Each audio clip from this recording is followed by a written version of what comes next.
Transportation Department update. I want Steve Cordell to come on up and introduce his guest as we, I wanted to give the board an update on where we are with our transportation department.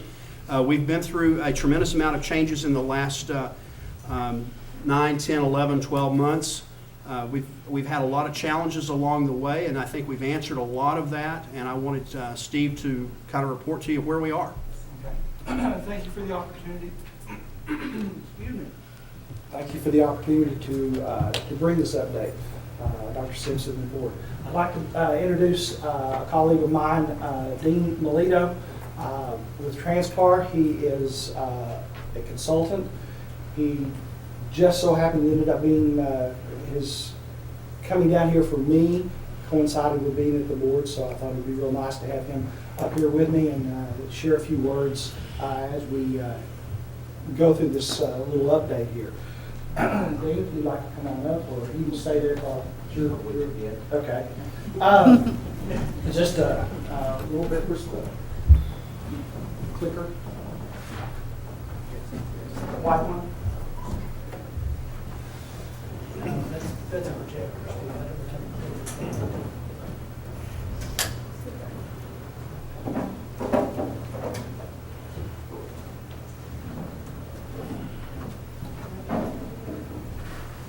I'll do it like I used to do in my classroom. It's very short. Yeah, it's short. Okay, just to give you a brief little update, we operate 34 buses. That includes our activity buses. We run 29 routes. 23 of them are our regular routes with 6 special needs.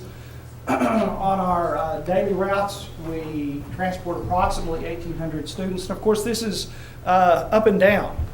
Some days, not as many kids ride, and some days more kids ride. About 2,400, including the shuttles. Our average route time is about an hour and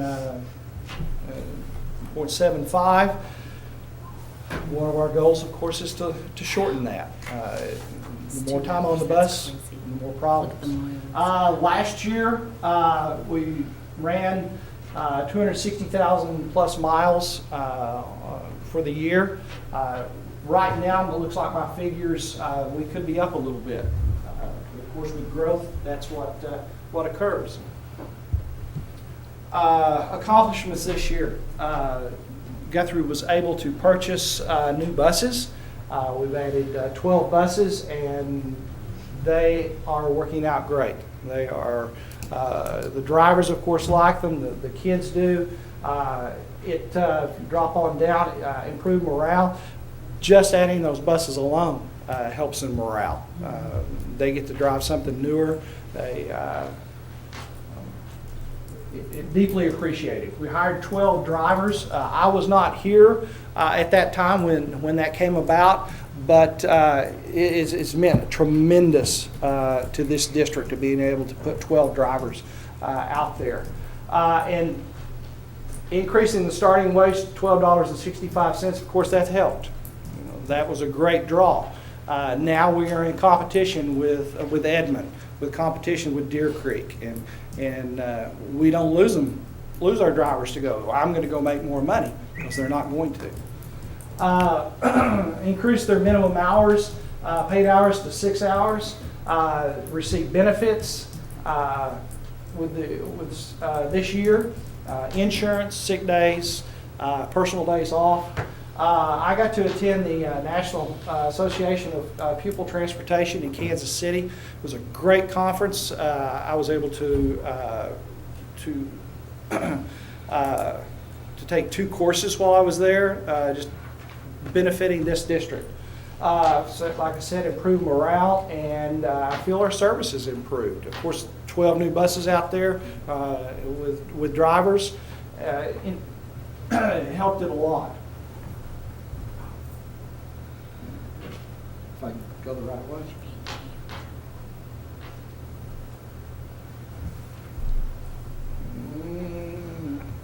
See if I jump. That's right. Okay. The part of it, of course, was driver recruitment. And like I said, I wasn't here for this. John Tucker was here for this. But with the recruiting tactics, of course, with the increased wages and the benefits, we did it through driver testimonies, through banners, signages, the 3 places around the community, recruitment posters with pull tabs. And if you did not get to see those, these are really simple, but they're of great value. I was in several businesses after I got here, and these were still hanging up, and just a couple of them left, where people would take them and call, and we were able to give them information. In some cases, of course, ended up hiring them. Had some recruiting tables and booths at different places, the district website, motivated employees to recruit. They were out there where they were talking about it. It was great. And of course, we wanted to give a special thanks to Pat Hughes for all of his efforts that that he put in and helped us be able to do this. We couldn't have done it without him, I'll tell you. Here is the recruitment pamphlet that went out. We'll go through it. Driver testimonies on there. These went around. Lots of information. Just an idea of how our fleet's breaking down now. We broken down in 3 different groups. The fleet type, where we have 4 activity buses, our route buses, of course the spares. We have 8 special needs buses. Of course, we only run 6 at a time, and then we have 10 buses in surplus for a grand total of 52. I'm not going to go through the mileage there, but you can see how the mileage lays out. The surplus buses average 130,000. So we're going to be talking with Dr. Simpson and Dennis about what we need to do with those, whether we want to keep them around as spare parts, or we want to get rid of them, and how that would benefit the district there. Then the last column, the age of our vehicles. The route buses themselves, that came up tremendously by putting in the 12 new ones.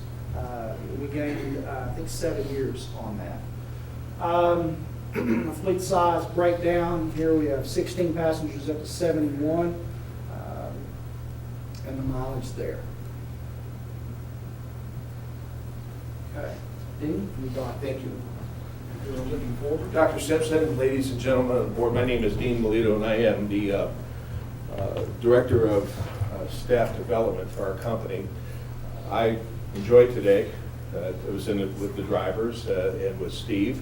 Also, tomorrow I'll be teaching a student management workshop with all the drivers. Looking forward to that. I really do enjoy meeting with drivers, and because I have the credentials that they have, I've been doing that for a long time. So I talk to them not only from the management side, but also from the bus driver's seat. So we're looking forward to that. And I think that's at 1:30 tomorrow, Steve? Okay. So anyway, that's what I'm in town for. Some things that we, as a company, are looking to provide for Guthrie. There's going to be a principal survey in the spring of 2015, which is only about a month away. This survey is basically, it's for the stakeholders, and we like to talk to, we would like to get this principal's feedback, because again, we know that service, the service, if there are areas of improvement, we want to identify them, target them, quantify it, and then also put together any kind of improvements that we need to do. Student management training, as I said, we'll start one of those workshops tomorrow morning. Fleet replacement planning, I know in our company there's been some work on that as well. Right sizing the fleet, and what we mean by that, this is mainly a study. It's not something that, again, I want you to understand that with Transfinder or with Transpar, we make recommendations. It's not that we come in and say this is what you know, we're not the be all end all. You make the decisions, and we'll work that through Steve, so that again, if we look at right sizing the fleet, we'll give you the pros, the cons of how large the fleet needs to be, how many spare buses you should have, and again, all that factors. There's a lot of factors that go with that. Again, extra activities, the size of the district. I know today I learned that there's a lot of dirt roads. I talked to the mechanics today, so all that's going to play a part with the with right sizing the fleet. Those are called gravel, by the way. Oh,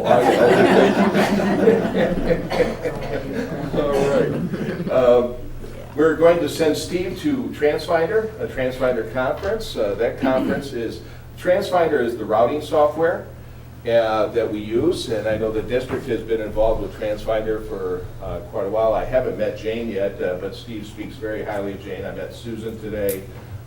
Does just a good attitude over there in transportation, and but we want to make sure that Steve is going to get to the point where he can run reports and look at the data to make some database decisions. And you'll receive an annual report. It's what we call our progress in motion report. That usually comes out at the end of the year, probably around June. That again just gives you a summary of how the year went in transportation. Then also we look at, we're going to determine the cost of the program at the close of the 2014-15 school year. Again, there's a lot of input that goes to that, or goes with that, so we'll be putting that out. And finally, and Steve and I had a conversation about this, developing transportation guidelines. These are guidelines for special ed, regular ed, eligibility, all those things. But again, folks, I want to stress these are recommendations to the district, okay? So that's what I have, and Steve, I think we will open it up for any kind of closing remarks or questions. So Transfinder, is that a program we pay for in addition to our contract? Transfinder was already in place when we came in. The licensing, they took over as part of the agreement. Right. We don't pay, we don't pay for Transfinder now, we use it through their license. So Steve's going to a conference, do we know how to use it now? He Yes, said, this is to verse me more deeply into it. Transpart is paying for that. so I guess the question I have is if we have a routing software program, how competent are we with that program and utilizing it? Jane is very competent. Okay, Jane's the one. Yes. Okay. And That's what I heard. bring me more up to speed, especially like you say, get her into it and to get reports out, not so much as to do the routing itself, though I will be more capable and able to do more of that also, but get information back to the board, to Dr. Simpson, and basically whoever needs it. Yeah, and there are a lot of functions in Transfinder. Personally, I know I've used it in several districts, and again, as Steve said, more for the supervisor, the manager is the reporting functions, but there are boundary studies that can be done through Transfinder. There are, if you look at shifting bus routes, where would be the best way to do that? Belt time changes can be done through Transfinder. So there's a lot of tools, and what we like to see again is Steve develops that would come back to the district with some knowledge of how to do those tools or how to work those tools. I have a couple of questions. What's the longest route that you have right now? A little over 2 hours long. What's the youngest child you have on that 2-hour bus? Would be, I think there is a pre-K student on there. So that's 2 hours in the morning and 2 hours in the evening you have a pre-K on. And that, I'm not sure how long that particular student rides. If he's picked up, that student is picked up at the first of the route of the shuttles and then is dropped off at the very last student, he would be on there or she would be on there that long, but I don't believe that that's the case. Have you guys increased or decreased the number of routes since you took over? Actually, the routes, when I came in, had stayed the same. We have done some adjustments. We have done some absorbing of some areas and some shifting. Right now, what has occurred within the district is the southern part, as all of you know, is exploding. And we have 2 buses down there that some days, they don't have enough seats to bring the kids in. We're rimming full down there. So what we have done right now is absorbed an area that had, I think on a big day, was transporting only 10 children. And assign those to other buses, pull some routes up into that area to absorb that. And we're going to take that bus and help alleviate some overcrowding on the buses down in there. down in the south central. And that was, you took it from the north part of the That was district. taken from the north to northwest section to go down south. So, what are you doing, and what are your goals to do to reduce the hours like a kindergarten age student spends on the bus? Is there any plans to try to reduce that? One of the things that we're looking at, we're talking with Dr. Simpson about, would be a two-tier system where we run bells at different times for the elementary and the secondary. That would allow us to go get kids and bring them back in quicker and not have to be there. Maybe running two buses in the same area, unlike now, where we run one bus through an area and pick up everybody that's in there and bring them back in. For a district this size, at this point in time, that's the most efficient method that we have because of fuel cost and like that. But if you can do it with a tier system, sometimes the secondary bus then goes out, spreads out more, goes a bigger area, brings their kid in, their students in, and then you have the elementary bus go out, goes through the same area, but gets them to the elementary sites quicker instead of them.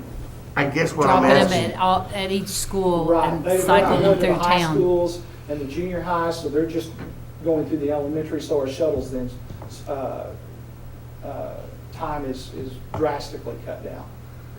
so we increase the pay for our drivers, we increase the hours for our drivers, and we have enough drivers. Yes.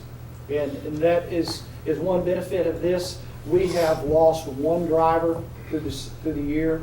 Normally, a district will Yeah. lose That's 3, 4, amazing. 5. Thank you. We've lost one driver, and we actually had already hired another person before that driver left, and she only left because she needed 8 hours a day, 5 days a week, and she just needed more money. And we were able to bring someone in that actually had driven for the district prior. They liked the hours, they liked the benefits, the pay. So they came back and stepped right in. There has not been any glitch at all on that route. So we haven't cut any routes out yet. No. We haven't really, have we shortened any times that those kids have spent on the buses yet? Well, I won't say that we've shortened necessarily times that they've been on the buses, but I will say that by increasing the fleet like we have, that we have gotten them home earlier because we are not having to go out, deliver students, come back and get another load and go back out and deliver them. And we did that primarily by increasing the number of drivers, right? Right, by increasing it back up to what would be considered necessary for a district this size. Do you think by hiring Transpar, you saved the district or Guthrie schools money this year? I believe we have. You don't have any estimates or figures about that? Those figures will be coming, yes. That's what the cost model that we provide later on. Again, we need to have a year of data before we deliver something like that. About those bell times yet, do you think it's, I was going to mention that. One of the things that I've asked them to do is a study of what it might look like if we staggered our bell schedule again, to alleviate some of the traffic around the schools and try to fix our issues. But and the board has heard me say this before, there's no district like Guthrie when it comes to transportation. Yeah, all the different grade centers. It is It's hard. truly a unique animal. And so we had a conference call was it last week or early this week? Early this week. Or last week, it's from Monday. It's all right. Oh, yeah. That's what happens on snow days. Yeah. But we had a conference call where we discussed the parameters by which I wanted them to run the model. And they're working on that, and we will bring that to the board. Obviously, if we think it is something that we want to recommend, we will bring that to the board and have that discussion, because I want to do anything we can to lower our times that kids are on a bus, alleviate the traffic jams that we create in town, and cut our operating expenses. I don't know that we'll be able to get all three of those done at the same time, and so it may be a choice, a conscious choice that we have to make as a district. Well, I'm sure it's not a good learning environment to have a little one on the bus 2 hours in the morning and 2 in the evening. It is not. I mean, unless they bring their sleeping bag. I'd like to fix that somehow. Right, and in that light, you always have more discipline problems the longer you're on the bus. So cutting ride time cuts discipline issues. So, Okay. and that is a goal of mine. Thank you. Thank you guys very much. Thank you very much. Thank you.